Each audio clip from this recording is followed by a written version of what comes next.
Pasha Tefitulin tenía solo 9 años y nunca había pisado un aula, ni el primer curso ni ningún otro. En cambio, estaba en el aparcamiento de un hipermercado, limpiando parabrisas y faros a cambio de unas monedas. Cuando desapareciera, quedaría claro que hubo suficientes oportunidades para intervenir. Ninguna funcionó. Gorelovo es la periferia de San Petersburgo, un barrio donde los bloques de paneles residenciales dejan paso gradualmente a zonas industriales, carreteras y centros comerciales. Allí, en la calle Krasnoseliskoe Shose, 38A, vivía él junto a su familia numerosa. Su madre tenía 7 hijos, no trabajaba. La familia subsistía con subsidios, y el padre aparecía de vez en cuando, sin desempeñar un papel real en la vida cotidiana. Los vecinos luego dirían que la madre se esforzaba al máximo y que quería a su familia. Pero el dinero escaseaba y la supervisión también. La familia fue señalada 2 veces por incumplimiento de las responsabilidades parentales.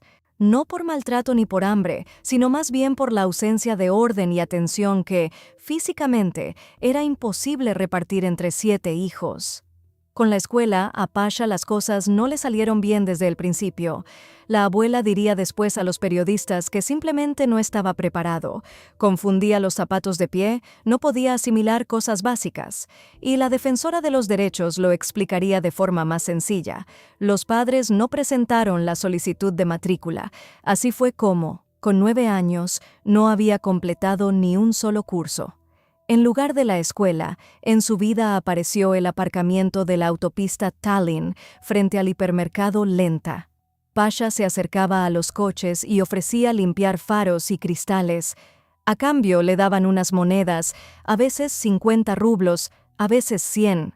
La madre diría más tarde a los periodistas que ella misma le daba dinero de bolsillo y que no sabía nada de ningún trabajo extra. La abuela diría lo contrario. En la familia lo sabían. Pasha no tenía teléfono móvil. El viejo se había roto hacía tiempo y no le compraron uno nuevo. Lo veían en el aparcamiento de Baltiiskaya Semchusina y en el de la nueva urbanización. Un chico delgado, de poco más de 1,20 m de estatura, con una chaqueta negra con ribetes rojos. Algunos vecinos ni se sorprendían. Los chicos del barrio siempre habían buscado algún dinero cerca de los comercios. Unos ahorraban para un teléfono, otros simplemente querían sentirse mayores. Pero aquí, seamos honestos, la situación era distinta. Un niño de solo 9 años, sin teléfono, sin escuela, sin supervisión, todos los días en el aparcamiento. Jueves de enero. Hacia las 2 de la tarde, Pasha salió de casa. Le dijo a su madre que iba a tirarse en trineo por la colina de Kolovanovskaya y luego pasaría por Lenta. Llevaba una chaqueta de invierno negra, pantalones azul oscuro con ribetes de camuflaje, una bufanda beige de cuadros y una mochila negra. Cerca de las 5 de la tarde, las cámaras de una tienda de accesorios dentro del hipermercado lo registraron. Fue la última imagen. Después, silencio. Por la noche, la madre y la abuela salieron a buscarlo solas. Pensaron que quizás había entrado a calentarse en algún sitio, que había confundido el autobús, que se había quedado en casa de alguien. No lo encontraron. Esa misma noche, la madre interpuso una denuncia en la policía. Y desde ese momento comenzó una historia en la que, como se sabría después, las oportunidades de ayudar a Pasha existían, y no una sola vez. Pero cada una de ellas se desperdició. La policía aceptó la denuncia, pero las primeras horas son siempre de espera. Mientras el sistema se ponía en marcha, la madre actuaba por su cuenta, recorrió patios, revisó portales, preguntó a los amigos de Pasha. Estos le indicaron que tenía pensado ir a Lenta. Fue allí, y en el hipermercado confirmaron que probablemente lo habían visto. Hacia última hora de la tarde, en el departamento de accesorios, había entrado, mirado y se había ido. ¿A dónde? Nadie se había fijado. Ese día, Pasha no llevaba nada encima. Ni dinero, ni teléfono, ni abono de transporte. Solo la mochila. Y para alguien de apenas 9 años, acostumbrado a moverse cerca de las tiendas, eso significaba una sola cosa. No podía haber ido lejos solo. Si había salido del barrio, era con alguien. Por la mañana del 31 de enero se sumó el equipo de búsqueda Lisa Alert. El coordinador Anton Alexev explicaría después que la desaparición de un menor de 18 años es siempre una búsqueda de alto impacto. La gente empezó a llegar por su cuenta. El cuartel general se instaló en la misma autopista Tallinn. En 24 horas, 249 personas participaron en la búsqueda.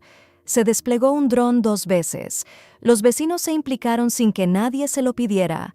Una imprenta imprimió los avisos de búsqueda. Un restaurante proveyó de comida caliente a los voluntarios.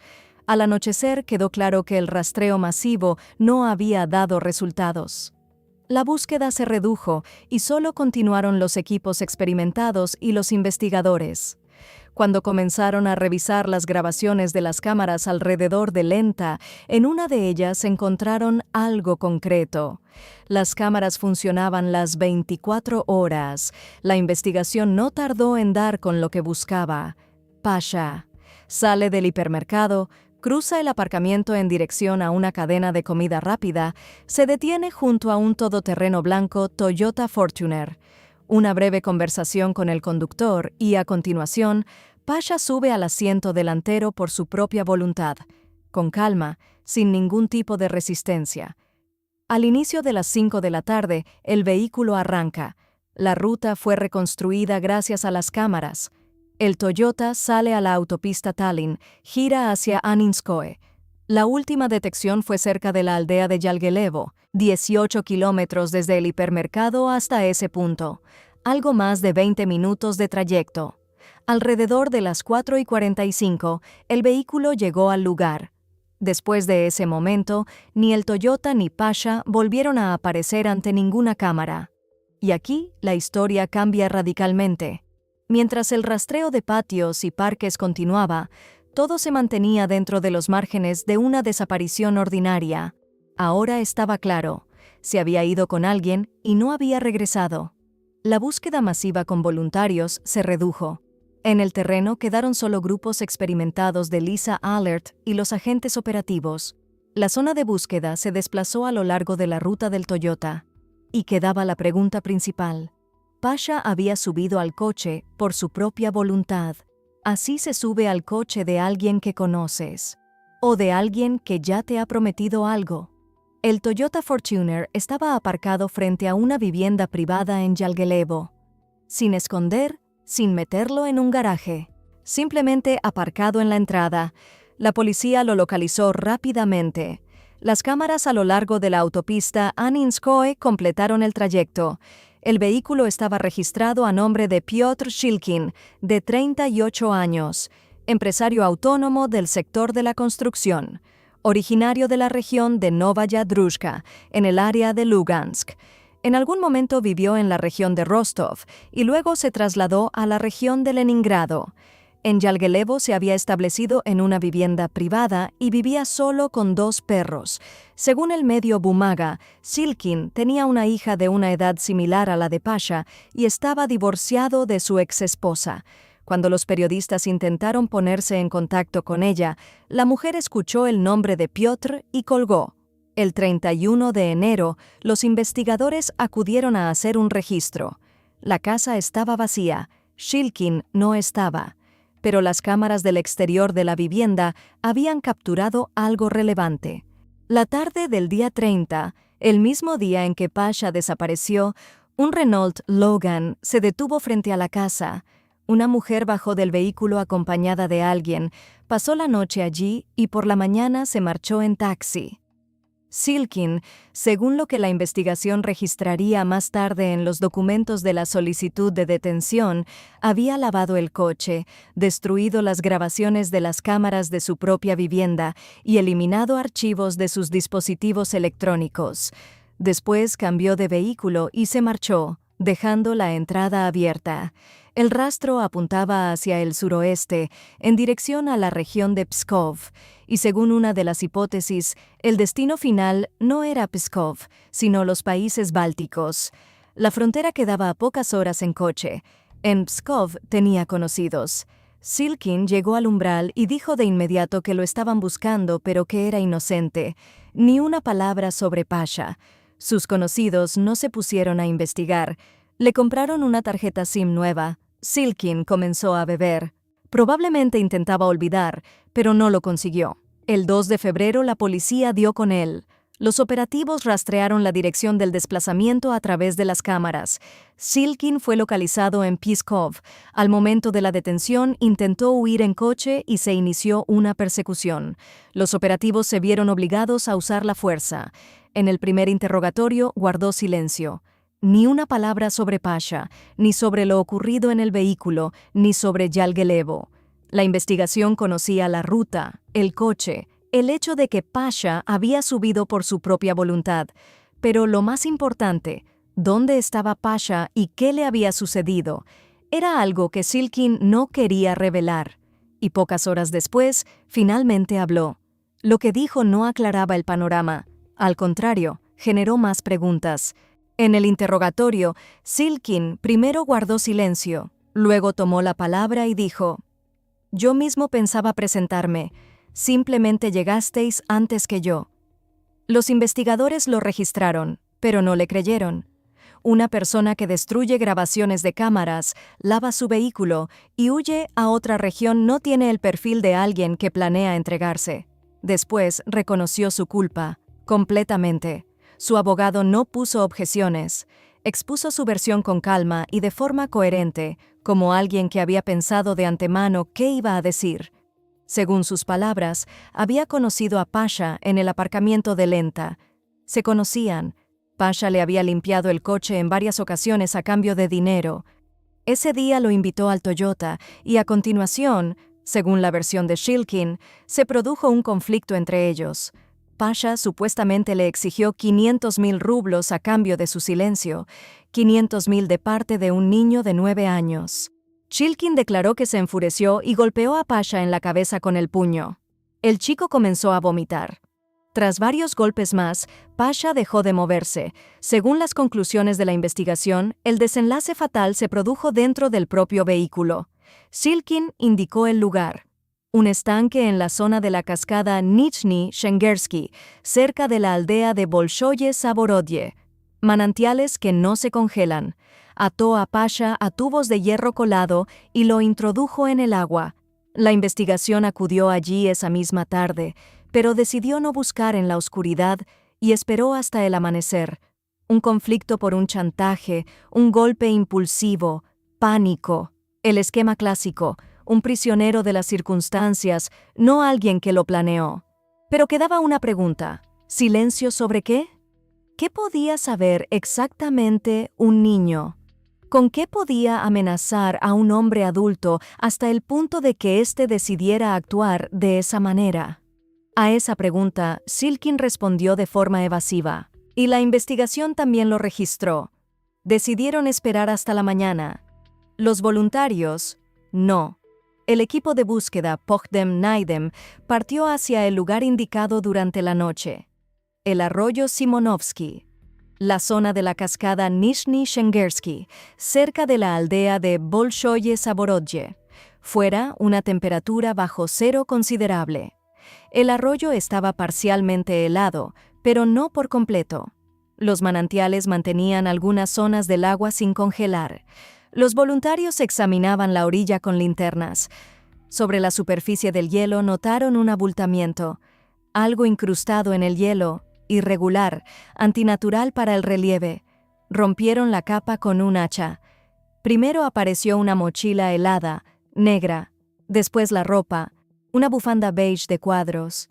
Todo coincidía con la descripción del aviso de búsqueda. Alrededor de las 4 de la madrugada sacaron a Pasha del agua, piernas atadas con cinta adhesiva, manos también, cabeza envuelta. Estaba sujeto a pesados tubos de hierro colado para que no emergiera a la superficie, a 30 kilómetros del aparcamiento de Lenta, 4 días bajo el hielo. A las 6 de la mañana llegó al lugar el equipo de investigación. El comité de instrucción confirmó el hallazgo. Comenzó la documentación pericial. El caso quedó bajo supervisión directa del aparato central. Bastrikin encomendó personalmente al responsable de la Dirección Principal de Instrucción de San Petersburgo, Pavel Vimentsev, que informara sobre los resultados intermedios. La familia identificó a Pasha. En los grupos vecinales de Gorelovo y Novogorelovo se organizó una colecta para los gastos del sepelio. Y lo que importa señalar, el lugar donde lo encontraron estaba a solo 10 kilómetros de la vivienda de Shilkin. No fue un lugar elegido al azar. Conocía ese camino, conocía ese arroyo. La investigación reconstruyó la cronología de lo ocurrido entre las 4 de la tarde y la medianoche del 30 de enero. Desde el momento en que el Toyota salió del aparcamiento hasta el momento en que Shilkin regresó a su casa solo. La cadena fue reconstruida minuto a minuto. Cámaras, declaraciones, inspección del vehículo, resultados periciales. Todo encajó en una sola línea. El 30 de enero, hacia las 4 de la tarde, Pasha sale de lenta y cruza el aparcamiento en dirección a la cadena de comida rápida. Shilkin ya está allí, en el Toyota Fortuner blanco con el parachoques dañado. Se conocen. Pasha le había limpiado el coche en varias ocasiones. Esta vez, Shilkin lo llama y le promete comprarle algo. Pasha se acerca y sube al asiento delantero. Al inicio de las 5, el vehículo sale del aparcamiento. 18 kilómetros por la autopista Tallinn y la carretera Aninskoe. 20 minutos de trayecto. En algún punto de ese tramo ocurre lo que la investigación documentará como un conflicto. Lo que se dijo exactamente se conocerá después, pero el desenlace llegó. Shilkin golpeó a Pasha en la cabeza con el puño derecho. Un solo golpe y el chico comenzó a vomitar. Luego, varios más. Pasha dejó de moverse. Según las conclusiones de la investigación, todo terminó dentro del vehículo. Un traumatismo cráneoencefálico grave. Un hombre adulto contra un niño de 9 años. El desenlace estaba sellado desde el primer golpe. Hacia las 4:45, el Toyota llegó a la vivienda de Yalgelevo, y a partir de ahí, Shilkin no actuó como alguien presa del pánico, sino como alguien que ya había decidido qué iba a hacer. Encontró tuberías de hierro colado en un cobertizo, envolvió a Pasha con cinta adhesiva, manos, piernas y cabeza. Lo cargó de vuelta al vehículo, recorrió los 10 kilómetros hasta el estanque, ató las tuberías y lo introdujo en el agua. Después fue a un autolavado, limpió el interior del coche y regresó a casa pasada la medianoche. Todo en una sola noche. Menos de 8 horas. Con calma, de forma metódica, sin un solo error logístico. Así no se comporta alguien en estado de pánico. Así se comporta alguien que sabe exactamente qué necesita ocultar. De noche, al regresar a casa, Shilkin actuaba como si nada hubiera ocurrido. Pasó la velada con su pareja. Estuvieron bebiendo. Ella, según unas fuentes, desconocía lo sucedido. Según otras, sabía de sus tendencias y guardaba silencio. En la actualidad, también está prestando declaración y la investigación verifica ambas versiones. La mañana del día 31, Shilkin encendió el teléfono y se puso a leer las noticias. Lisa Alert ya había desplegado el cuartel general.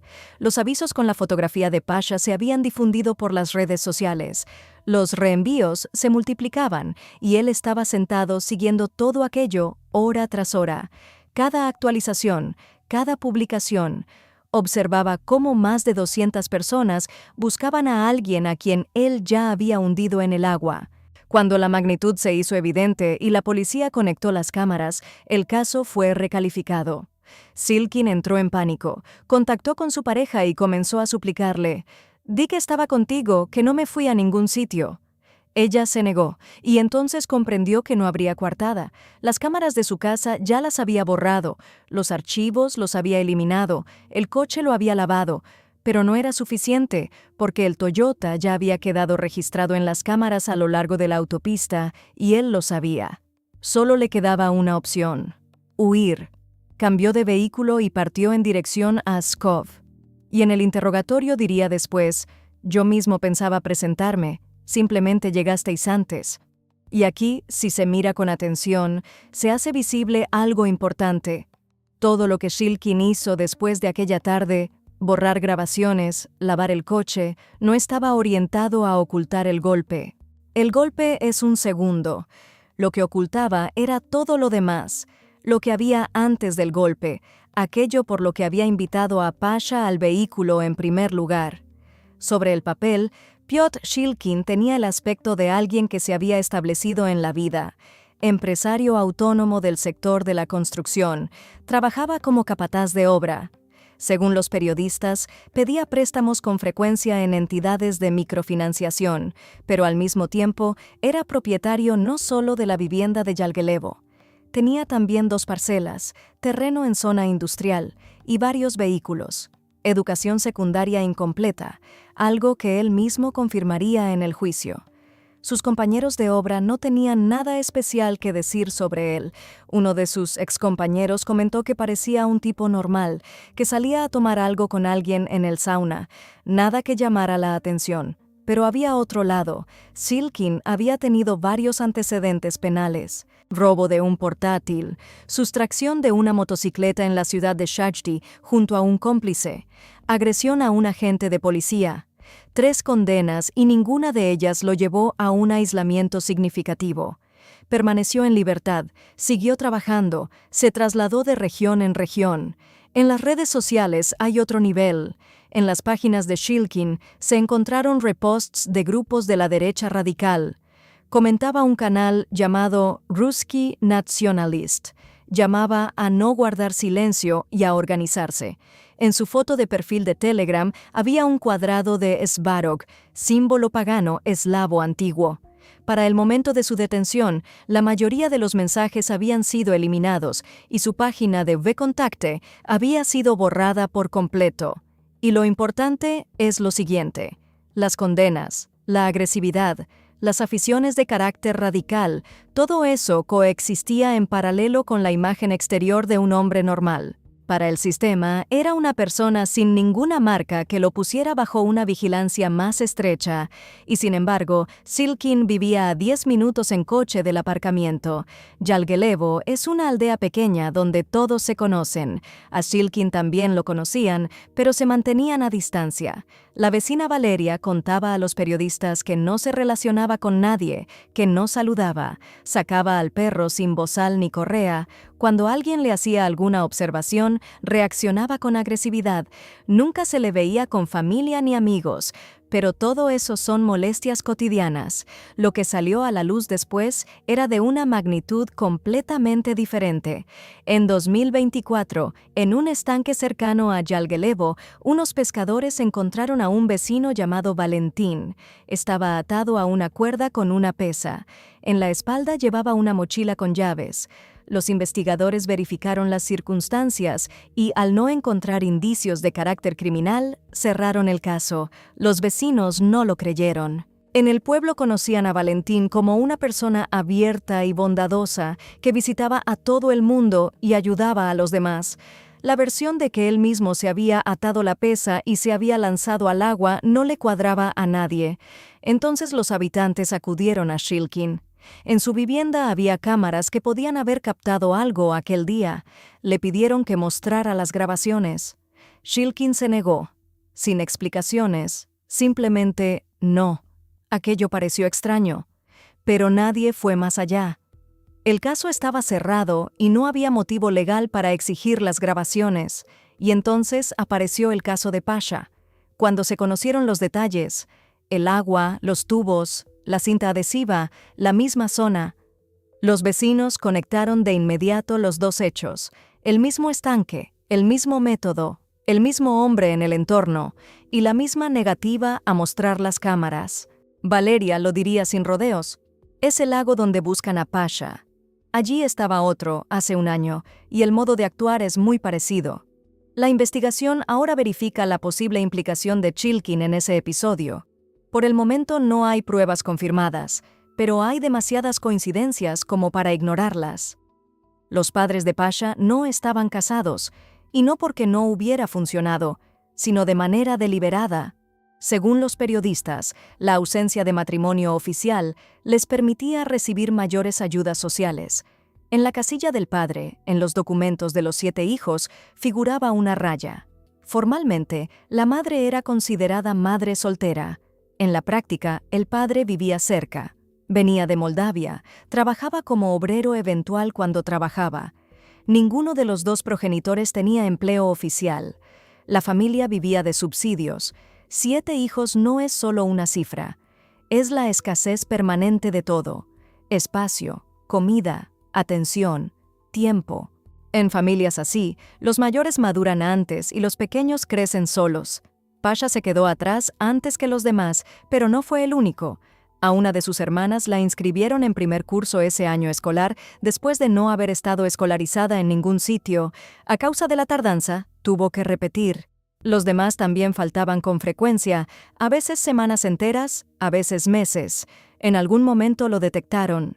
En diciembre de ese año, una comisión formada por policía y representantes de la administración acudió al apartamento. Las preguntas fueron concretas. ¿Por qué no va a la escuela? ¿Por qué faltan tanto? ¿Por qué las condiciones son así?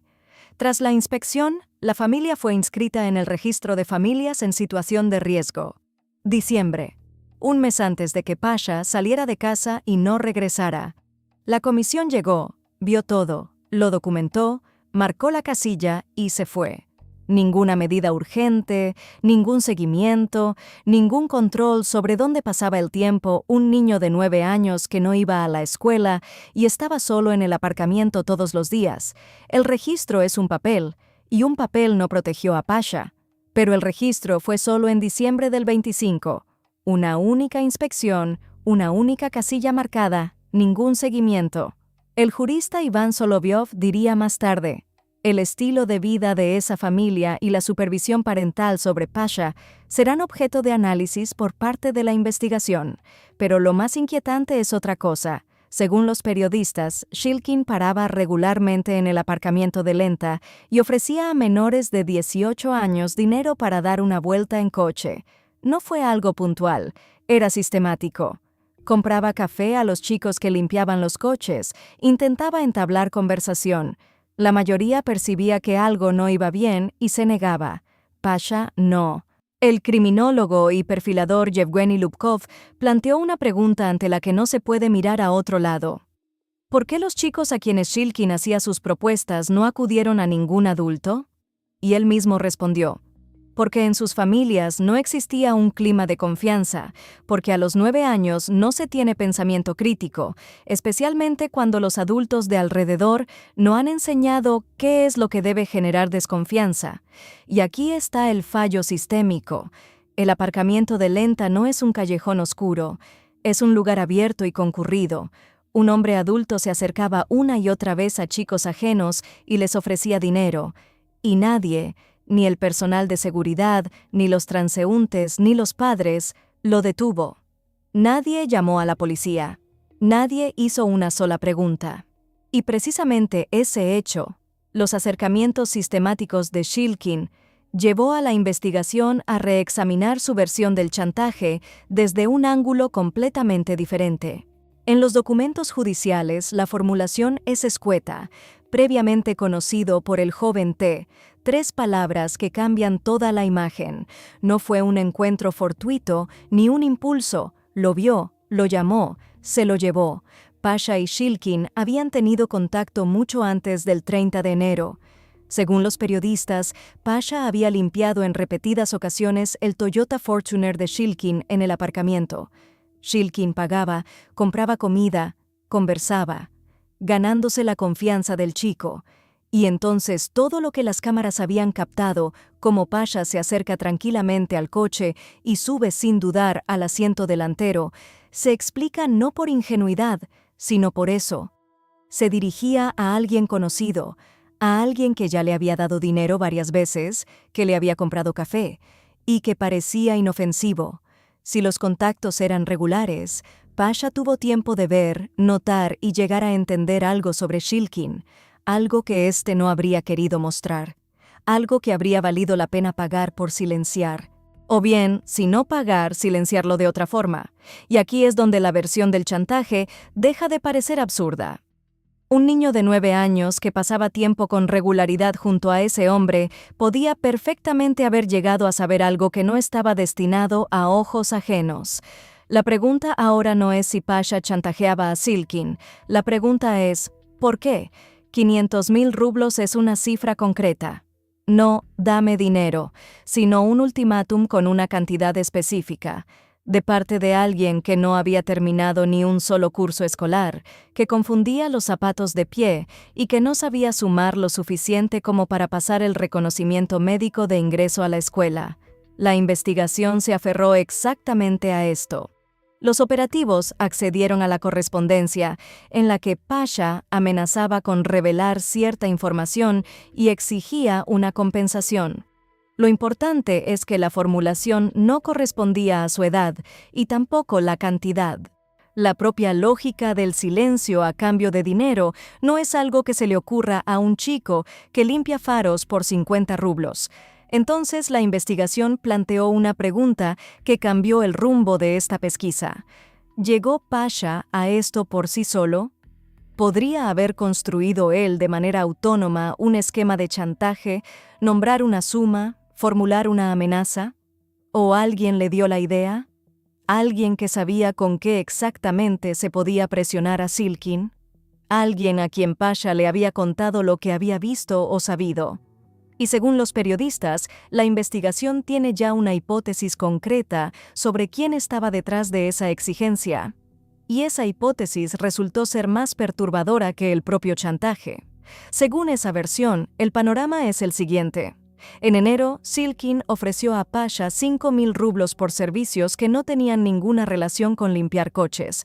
Pasha se negó y con toda probabilidad lo contó en casa. La reacción normal habría sido llamar a la policía, interponer una denuncia, alejar al hijo de ese hombre. Pero, según la hipótesis de la investigación, ocurrió algo distinto. La madre y el padrastro se enteraron del interés malsano de Silkin y en lugar de verlo como una amenaza, lo vieron como una oportunidad. 500.000 rublos para una familia que vivía de subsidios y que hacía años no veía ese dinero equivalen a una fortuna. La investigación trabaja con la hipótesis de que fueron los propios padres quienes diseñaron el esquema del chantaje, quienes establecieron la cifra y quienes enviaron a Pasha de vuelta a la persona que ya una vez había dejado claro lo que quería. No para limpiar faros, sino para presentar un ultimátum. Pasha fue a exigirle $500,000 a un hombre adulto, sin teléfono, sin ninguna garantía, sin un solo adulto cerca. Alguien debía haberlo protegido, y lo enviaron directamente hacia la fuente del peligro. Esta hipótesis no ha sido confirmada oficialmente. La investigación la está verificando. Pero si es cierta, Pasha se encontró atrapado entre dos fuerzas que no lo veían como una persona, sino como un instrumento. Para uno, un objeto. Para los otros, un medio de obtener dinero. La investigación interrogó a la pareja de Silkin por separado, y aquí lo relevante no es solo su posición, sino lo que hizo y lo que no hizo. Rechazó darle una coartada. Eso es un hecho. Pero también es un hecho que no llamó a la policía. Ni esa tarde, ni al día siguiente, ni el día en que las búsquedas con la fotografía de Pasha inundaban todos los canales. Vio las búsquedas, sabía a quién buscaban, y guardó silencio. Según los periodistas, la pareja de Silkin conocía sus tendencias mucho antes del 30 de enero. No sospechaba, sabía. ¿De qué clase eran esas tendencias? Lo registra la investigación en sus documentos, pero de momento no lo hace público. Vivía con ese conocimiento y no lo consideraba motivo para actuar, y lo que hace este cuadro aún más oscuro es lo siguiente. La tarde del día 30, el mismo día de los hechos, un Renault Logan se detuvo frente a la vivienda de Yalgelevo. Una mujer bajó del coche con alguien muy joven. Pasó la noche allí y por la mañana se marchó en taxi. ¿Quién era ella? ¿Qué relación tenía con Silkin? ¿Sabía lo que había ocurrido pocas horas antes dentro del Toyota blanco? Todo eso lo está investigando ahora la justicia. Alguien que acababa de hacer lo que había hecho. A esa persona alguien le llevó a otro menor de 18 años.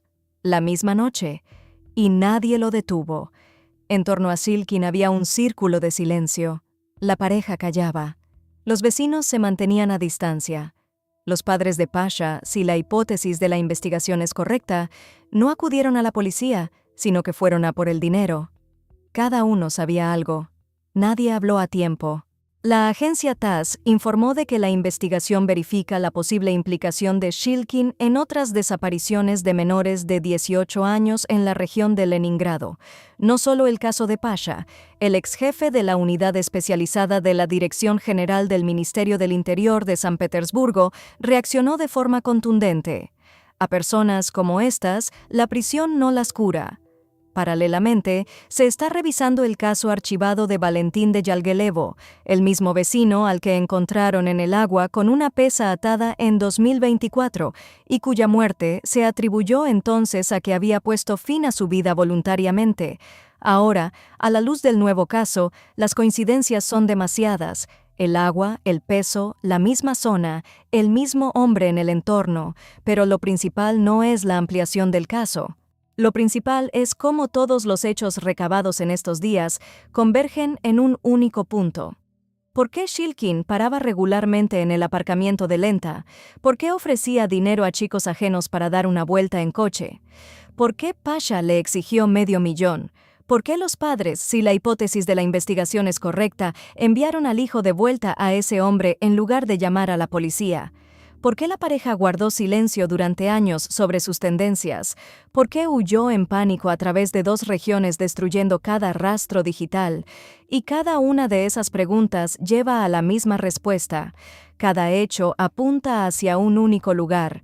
La palabra que conecta todo todavía no ha sido pronunciada en esta historia, pero los investigadores ya han accedido al contenido de su portátil, su teléfono y sus memorias USB. Y ahora toda la historia encaja. El 30 de enero, en el interior del Toyota, Shilkin ofreció a Pasha 5,000 rublos por servicios que no tenían nada que ver con limpiar coches.